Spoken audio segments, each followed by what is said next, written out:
Hey everybody, it's Princess Castleberry, the Wellness Risk Manager, and we are continuing with the series 7 Tips for Goal Success in 2023. So, tip number 3 is set an audacious goal. The definition of audacious is showing a willingness to take surprisingly bold risks, but that definition of audacious is relative to each person. Okay.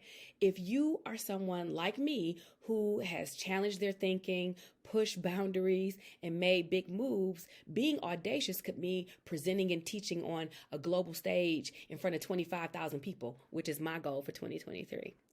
But on the other hand, if you are someone who is just coming into a sense of your purpose, being conscious about your needs, and overcoming negative self-talk, your goals might seem comparatively less bold, but still are audacious nevertheless. So here's what I consider when I am setting my goals. Now, in the first 2 videos in our series, we talked about knowing our needs and controlling our self-talk. And next, I take stock of what I'm naturally great at. Here, it is essential that you take inventory of your skills, your accomplishments, your competencies, and your strengths. And there's a number of tools that I can drop below on how you can do that.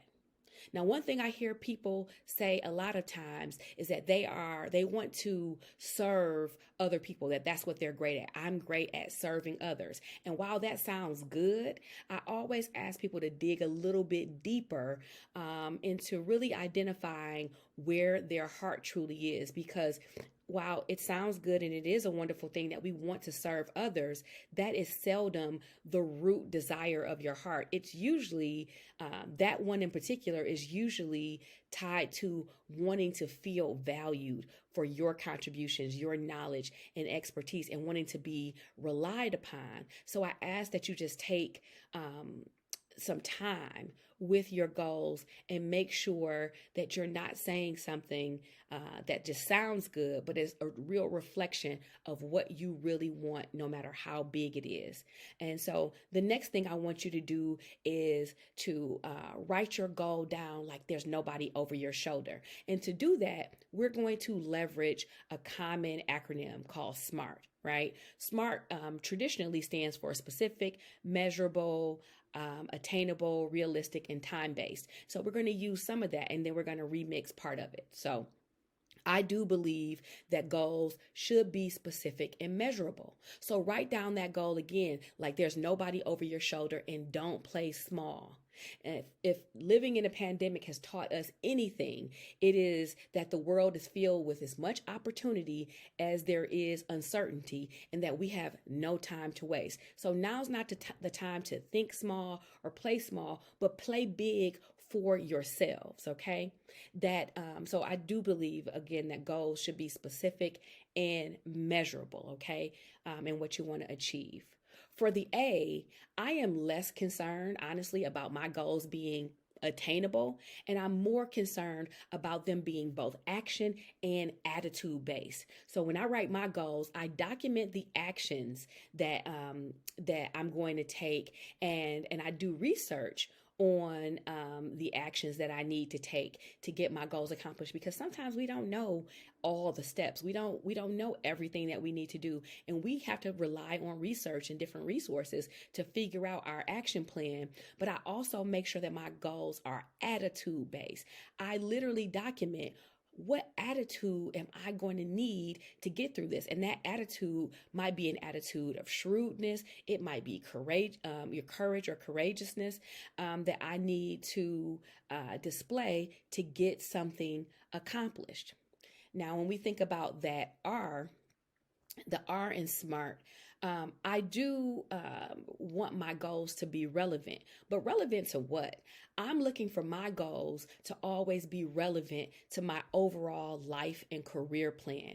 For example, I have a really big goal. I always have had this goal annually for my family to live abroad for at least 3 weeks out of the year. And that is tied to my larger vision of my family being global citizens, right? I want to make sure that my family can live anywhere, connect with people, and build a sense of community around the world. So my need for travel and my need for certain types of experiences are tied to a broader vision that I have for my family. family. And that's how I make sure that my audacious goals are relevant, okay? But when you think about the relevance of your goals, think about the ultimate plan, think about the end game, and make sure that the goals that you're setting align with where you're ultimately trying to be.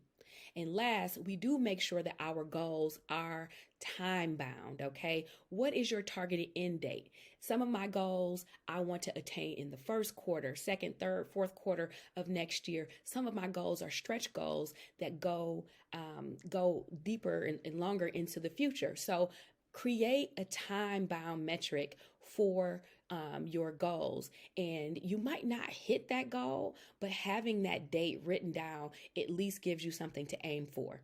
And last but not least, it is important to know that only about 30% of people in the world actually formally set goals for themselves. Okay, so if you decide to set a goal here today, you are in a minority, okay, if you actually do this.